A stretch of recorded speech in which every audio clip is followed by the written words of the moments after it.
There are a million different apps out there that you can use to shoot and edit your videos. And since I get bombarded with questions from you guys what apps that I use, well, today I will show you my go-to apps on my smartphone. Hey, what's up guys, Julian from smartphonefilmmakingpro.com here, the ultimate online course about smartphone filmmaking. And before I show you all the apps that I use, I just wanted to tell you that in the end, it's not about the apps that you use and not about the phone that you use.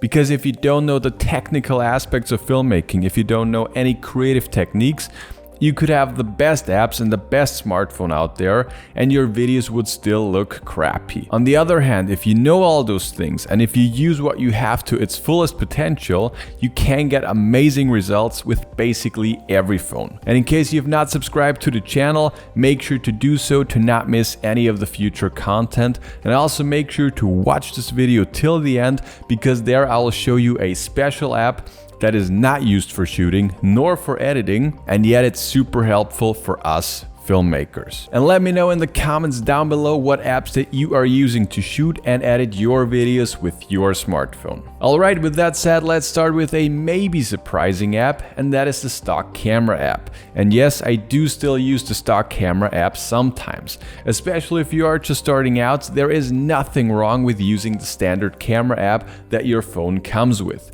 And you are definitely limited, but for most scenarios this will work just fine. When you are using this app, make sure to learn how to lock your focus and your exposure, because there is nothing more annoying than watching a video with changing autofocus and a changing white balance. But other than that, for quick turnarounds and when I am in a hurry, I still use the stock camera app, and with most apps, well, you can actually change a few settings. Alright, so next up is my go-to shooting app that I use for about 90% of all of my shots that you can see in these videos, and that is Filmic Pro. Filmic Pro is probably the most and the best known shooting app out there. It gives you a ton of possibilities. You can change all your settings manually, you can dial them in exactly as you like them, and you can lock them whilst you are shooting. And compared to the stock camera app, there is definitely a learning curve with Filmic Pro. But if you know how to expose your image properly, you can definitely get far superior results with this app. And I also love to use it because it offers a real-time de-squeeze when shooting with anamorphic lenses. And Filmic Pro currently costs about $18,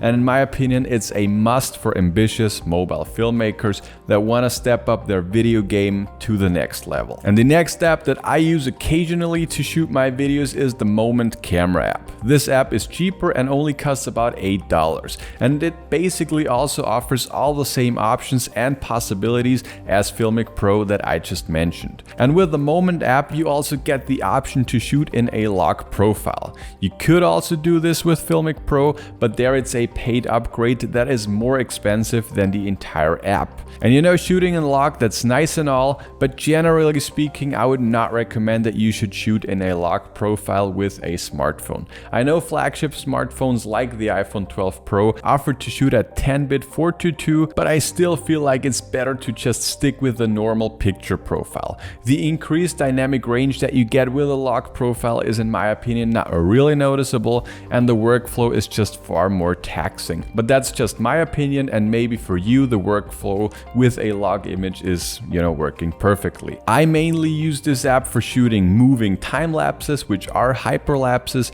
because there you have the option to use the motion blur mode, which will add motion blur to your videos, and that's awesome for hyperlapses. And you could also get this with Filmic Pro, of course, but you would have to turn down the shutter speed like that low, and if you are shooting outdoors on a bright sunny day, you would have to use a ton of ND filters that are like sunglasses for your camera to compensate that. But yeah, that's just the use case for me, and that's how I use it. And before we talk about my editing apps, I would like to talk very briefly about Smartphone Filmmaking Pro. We are the ultimate online course about smartphone filmmaking, and we currently have over 55 tutorials and well over 6 hours of super high valuable content that will step up your smartphone video quality to the next level. We cover all the technical aspects that you need to know, we cover some creative techniques to spice up your videos, and we also cover the entire editing part, on a computer, but also directly on your smartphone. And additionally to all that, we have about 10 more videos covering different ways to make money filming with your smartphone. So just click the first link below that like button to watch my totally free webinar where I share the top 5 secrets to shooting cinematic videos with your smartphone. Alright, so let's talk about some editing apps for smartphones and tablets. And my favorite app, my go-to app for my iPhone is the app LumaFusion. This is a little on the pricier side for mobile apps, coming in at about $25. But in my opinion, it is well worth it. This app offers a ton of possibilities. You can set keyframes, you can mask, you can even Luma key a green screen, and it supports the Dolby Vision HDR, and it's just perfectly optimized for iOS devices. Inside of Smartphone Filmmaking Pro, I do have a section where I cover this app in far more detail and where I show you all the things that you need to know. And in case you are an Android user, I would go with the app VN. And by the way, it also works on iOS devices.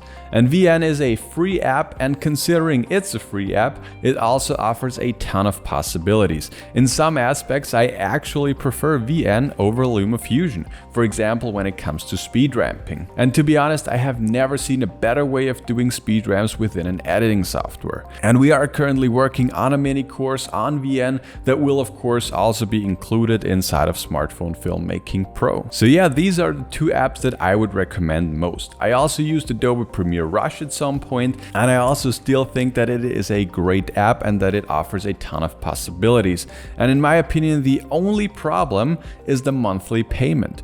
For a professional app, like Premiere Pro or Photoshop on a computer, I understand the monthly payment. But for a mobile editing app, I would have preferred a one-time payment of like $10, $20.